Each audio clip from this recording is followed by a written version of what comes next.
Italy's stunning record, Pogba's new deal, Arsenal's double signing, Barca chase Gosens, and a transfer roundup all coming up in the next few minutes. As I'm your host, Matt Froelich, you are the One Footballers, and this is the Daily News.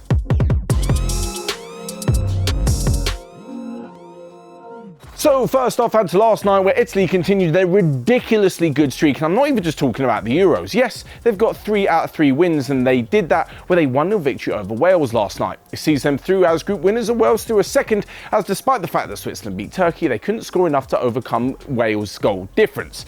Switzerland may be going through as one of the better placed third teams, but no matter, this is all about Italy, because now they're unbeaten in 30 games, and it's been 10 games with a clean sheet. Actually 11, over 1,000 minutes of football without conceding since Donny van der Beek put past them for the Netherlands in a Europa Nations League qualifier.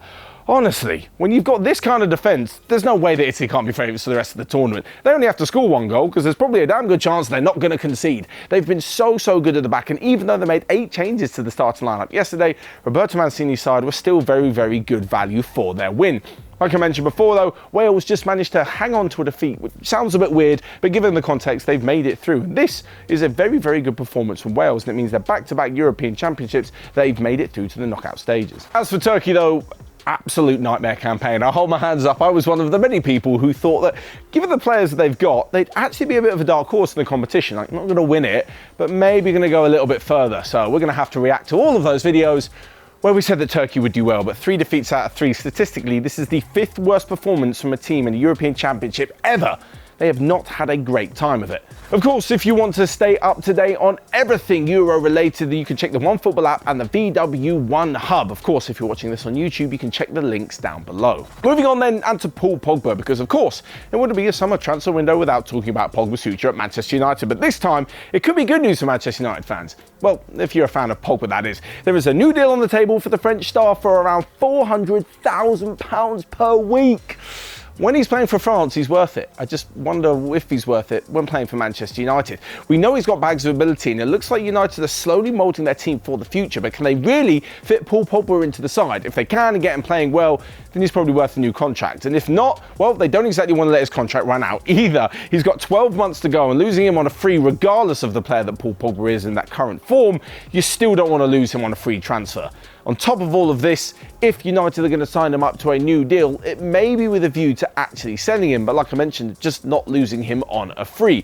If they've got Bruno Fernandes in the attacking midfield position and then a deep-lying, sitting player who could do all the defending and win the ball back, Pogba could fit in perfectly. It's just this season when they've had to play a double pivot that he doesn't exactly fit into the side. Anyway, he's going to be due a massive wage increase if he signs a new contract, and yeah, like I mentioned, £400,000 a week is nothing for him to scoff at. Moving on then to Arsenal, who won't be offering those kind of deals to new signings, but are still going to be putting together a rather interesting package for the likes of Andre Silva and Houssem Aouar. Now, first off with the Portuguese forward who had a fantastic season for Frankfurt, he was banging in the goals, something that Arsenal desperately needed up front. Pierre-Emerick Aubameyang did not have his most successful season, and despite the fact that Lacazette got 17 goals in all competitions, there's still rumours that he's looking to leave the club. With both of them over the age of 30 years old, they aren't old, but Andre Silva could represent a good striking option for the future.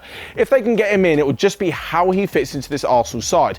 Not necessarily the quick, dynamic, interchanging player that Arsenal have got elsewhere up front with the likes of Bukayo Saka and Emil Smith-Rowe, but as a target man, as a focal point in this team, I really think he could be a good option. Like I mentioned before, with Frankfurt not making the Champions League, he could be available for around 34 million euros, which seems to be in Arsenal's ballpark nowadays. Another price tag that's in Arsenal's ballpark is Houssem Aouar's, and Lyon last summer rejected bids around 50 million for their French midfielder, but this season, having not made the Champions League and needing a bit more money in Liga, they could be willing to accept around 20 million for the playmaker. This would suit Arsenal down to the ground. 100k a week, they're preparing to offer him 20 million for the club, and getting in a midfielder who's been wanted by so many, this could definitely help Mikel Arteta's side improve on that poor performance last season where they finished 8th in the Premier League. Next up then, and to Barcelona's potential new left-back, and yesterday on the Daily News, Angelino was speaking about Robin Gosens. He had such a fantastic performance for Germany in that 4-2 victory over Portugal, so much so that Barcelona are now interested in him. Okay, I'm sure they were aware of him before watching this game on the television, television, but even so, he's done no harm to his chances of a big money move. He currently plays for Atalanta, and apparently it has been his dream to return to the Bundesliga, where he unsuccessfully trialled with Dortmund a few years ago. Being a Schalke fan, it's hardly likely that he's going to be moving to them, as they've just been relegated to the second division. But maybe a quick stop in Spain first? With Jordi Alba, the long-term left-back at Barcelona, he's still actually doing quite well, but Gosens provides another alternative. In this Atalanta side, he's played more as a wing-back instead of a left-back, but he's been playing left-back for Germany, so I think he's pretty competent in both. This could really help the system that Ronald Koeman is trying to implement at Barcelona, and even if he isn't a guaranteed starter, I still think it'd be a pretty good deal. The slight stumbling block is, as when you sign many new players, you're going to need to offer them a big wage and a signing on deal, and that is something that Barcelona may struggle with. They've already brought in a couple of free transfers, and because of that, they can offer the likes of Memphis Depay and Eric Garcia a rather big wage packet. Same goes for Sergio Aguero too. But when they have to pay some money first, it may be a little bit difficult for Robin Gosens to come in. Finally then, a quick roundup of the rest of today's transfer news that you might have missed. And after announcing that he'll be leaving Real Madrid, Sergio Ramos could be heading to Roma, where former Real Madrid manager Jose Mourinho wants to bring the 35-year-old in. Actually, earlier on we mentioned French midfielders getting a new contract, and N'Golo Kante may be getting exactly that as Chelsea prepare a brand new contract for him. Tottenham could be looking to bring in former Chelsea fullback Tariq Lamptey, who's now at Brighton, and lastly but not least, Manuel Locatelli is having such a good performance that Juventus want to sign him from Sassuolo. So that's all from me for today. Make sure you check out everything else we've got going on, and until next time, enjoy the football, and I'll see you guys later.